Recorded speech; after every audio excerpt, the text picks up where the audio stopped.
Hello and welcome to part 2 of my Canuxsploitation-A-Thon. I got a 1980s slasher movie for you this time, and unlike the last movie I did, this one's actually available on DVD. The Carpenter is a 1988 horror movie that shows you what would happen if you put Ghost, Black Christmas, and reruns of This Old House into a blender. You know it's gonna be good because it's brought to us not just by gems, but gold gems. So, how does this movie get our attention?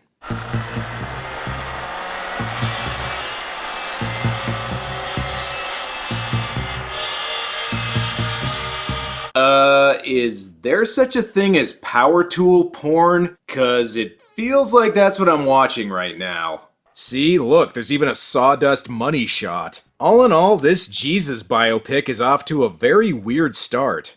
Alright, I'm sure it'll pick up after the credits.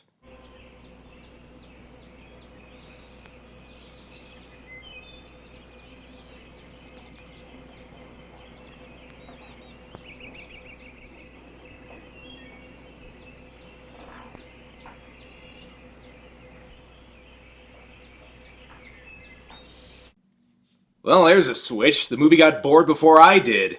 Oh, never mind. It's decided to do some arts and crafts. This is our protagonist, Alice, and when her husband comes home and sees what she's done, he puts her in the hospital for cutting up one of his suits? Okay, seems like something a good talk could have solved, but whatever. Oh, Mr. Jarrett, it's almost noon. Fine.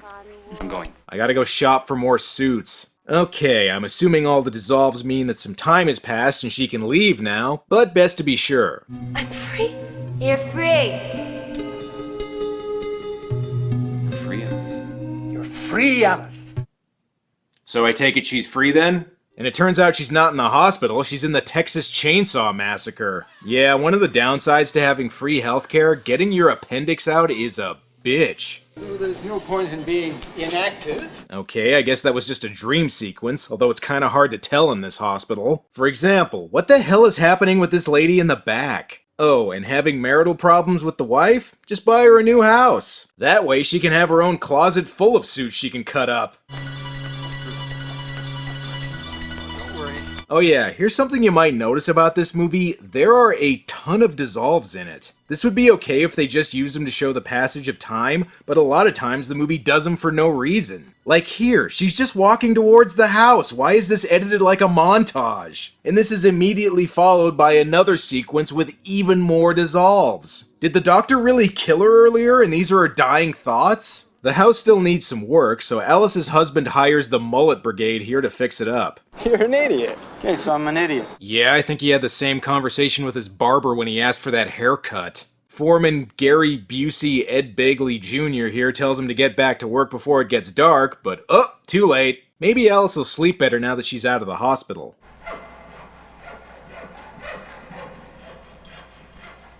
Jeez, I've heard of sawing logs when you sleep, but this is ridiculous. Oh, never mind. It's just someone working on your house in the middle of the night. I'm sure he's normal. Do you have any idea what time it is? Well, job ain't done till it's done, huh?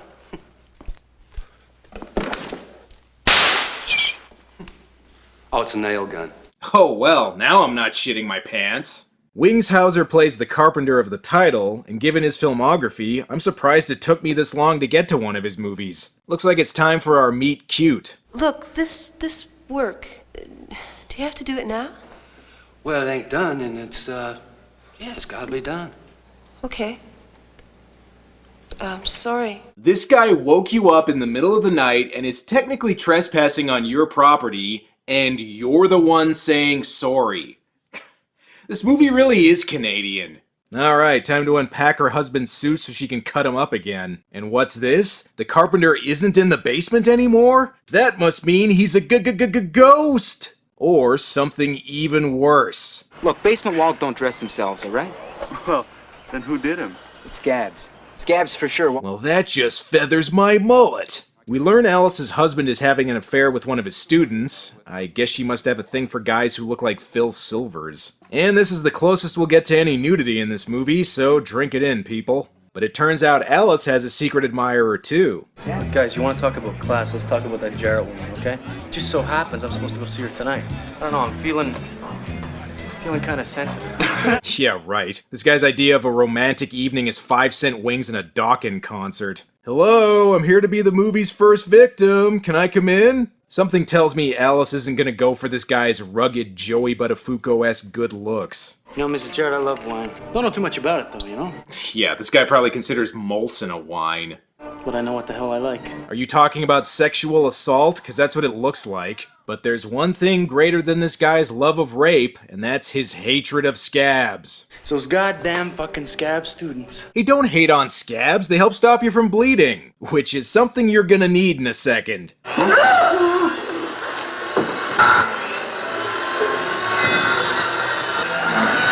You know, he's taking this remarkably well. He's not screaming or anything. Look, you stupid bastard, you've got no arms left. Yes, I have. Okay, guess I'll just go to bed. Have fun murdering that guy.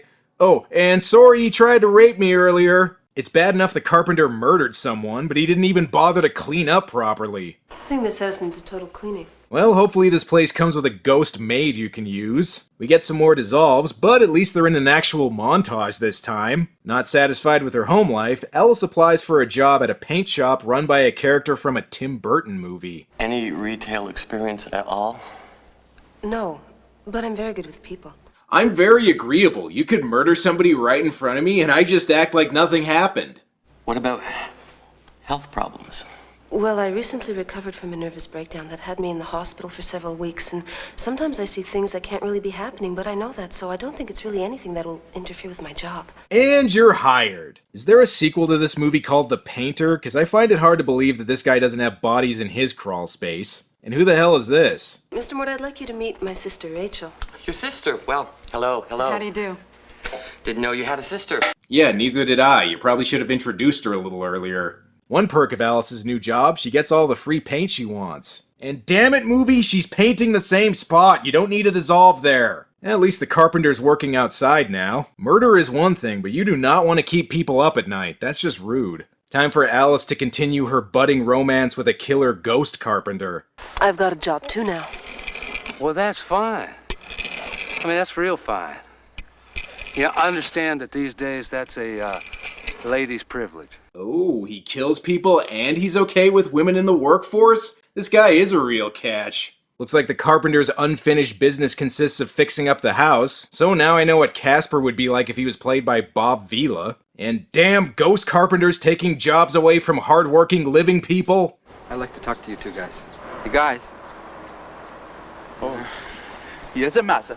Yes, we's coming. We's coming. Damn it, Bill, this is no time for your Jar Jar Binks impression. These two get fired for slacking off on the job, which they don't take well, so we can probably count on them being victims later. But forget about that, Alice needs to get a visit from a county sheriff so we can tell her about the house.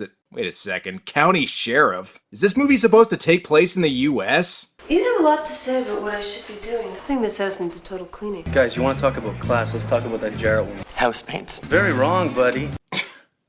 Right, America. Gotcha. So anyway, tell us about the house, Sheriff. This guy bought a bit of land to build a house on. A guy named Edward.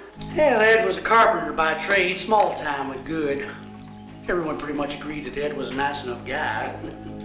Except, had a bit of a temper. A wild temper. Yeah, thanks, Sheriff. I know what a temper is. Is everyone in this town creepy as fuck? Exposition cop tells Alice that Ed got into debt because he wouldn't stop working on the house, and ended up murdering several repo men before getting the electric chair. You hear that? It's the screams of repo man long since dead. Men ripped to pieces. Men killed without mercy. Thank you. Yeah.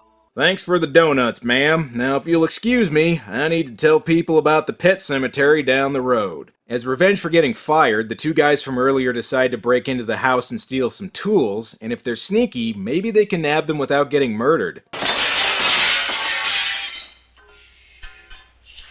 Jesus, you guys want to be louder? If there's any other dead people in here, you'll wake them up. We have enough. Right, there's a brand new sander down there, and I'm gonna get it. You sure are.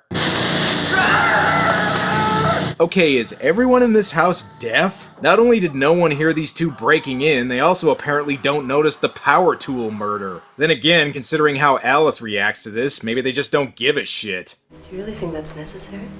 Oh, I don't like to leave things half done.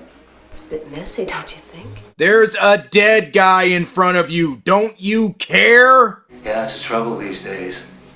People do not take the time to do something right.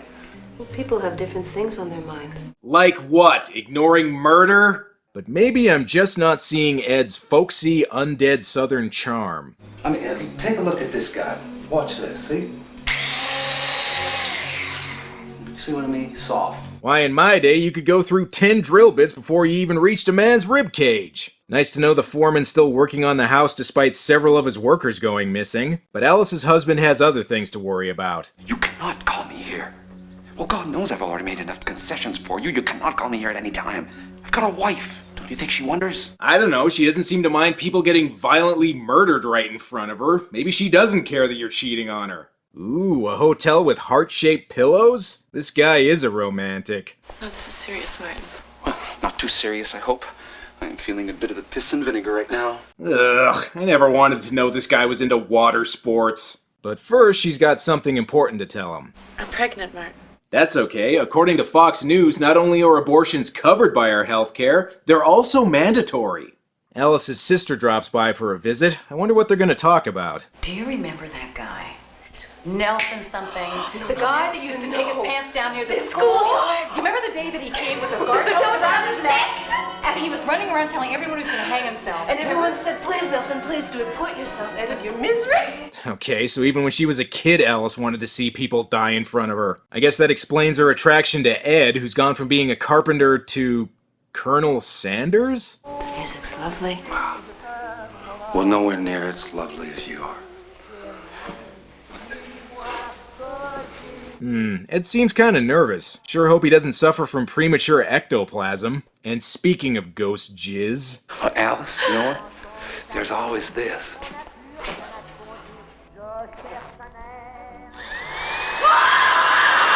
Aha! So I was right! That was a money shot earlier! Oops, my mistake. It was just a dream. Next she's gonna dream about Tetsuo the Iron Man. Now that Alice's sister is here, it means they can talk about boys they like. See, there's somebody else. There is? He comes to see me at night. Then he works. And we talk. And he does things around the house. Yeah, if by does things you mean kills people. I don't know, he makes me feel good. I'll say, one of the attachments for his dick is a vibrator. Oh look, the bloodiest scene in the movie and it's actually red paint. The woman Alice's husband is cheating on her with drops by to tell Alice about the affair. I wonder how she'll take the news. Do you think I don't know that Martin screws the hell out of little kindergarten girls like you? I know. You want to hear something even funnier? I don't really care. Yeah, we know you don't care. You know, it's a little hard to identify with Alice as a character when she has all the empathy of Jeffrey fucking Dahmer. Oh, and did I mention that this movie takes place in America? But for you to come into my house and to drag your dirty little filth into my clean house, now that I care about. I'll tell you what I care about. You come into my house, sit on my couch, well you can just get out. She goes to leave, but joke's on her, she's about to get nailed for the second time today. Oh, shit. What is this? It's your girlfriend. Okay, here's the thing about this movie. Alice's husband is supposedly the bad guy because he's cheating on her, but it's hard to sympathize with Alice when she not only tolerates murder, but also actively participates in it. You could maybe argue the first guy deserved what he got since he tried to rape Alice, but these two are just trying to steal some power tools, and this woman just had an affair with her husband and was also pregnant. They didn't deserve to die. Is Alice going for Ed supposed to be the better choice here? Okay, don't get me wrong, Alice's husband is a philandering asshole, but I think that's a little bit better than being a psychotic mass murderer. You're fucking nuts. I've heard that before. You've heard it before cause it's true, you psycho! Kinda hard to fuck her now. Hard, but not impossible. And Ed doesn't appreciate violence in this house that isn't coming from him.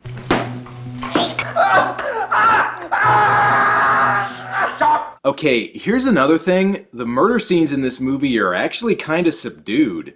I mean, sure, the acts themselves are horrific, he's killing people with power tools, but the way they're presented on screen is actually pretty low-key. There isn't any intense music, it doesn't linger on the gore very long, the camera work's kinda bland, they're almost treated like mundane occurrences. Look, there isn't even any blood when he stabs this guy's hands. If this was an Evil Dead movie, there'd be blood gushing all over the place. Damn it, Canada, even our slasher movies are too polite.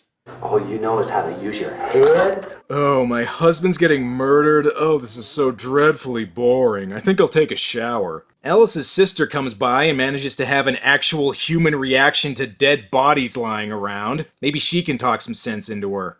What the hell happened? Oh? No, there doesn't have to be no trouble. Unless, of course, somebody was make trouble, right? Who in the fuck are you? Well, I'm just a carpenter. Title drop. Oh, wait, he said a carpenter, not the carpenter. Never mind, forget I said anything. Ed crosses a line when he hits Alice's sister, which finally gets a reaction out of her. Get away from us, you're an asshole! He's a murderer! Get away from him! Alice figures out a way to hurt Ed, and that's by ruining all his hard work. And if that doesn't work, just hit him with a hammer. This is a tool, not a toy. Nobody kills people with tools in this house but me, little lady. But maybe it's not too late for these two to patch things up. Don't you think it's time you gave out? You make me sick. You're filthy, and you're dead, and you smell bad. And he's a murderer! Why the hell do you not care about that part? We learn that whenever the house gets damaged, so does Ed, because, ghost science, I guess? Good thing Alice's sister's there to lend a hand. Ah, property destruction! My one weakness! Alice!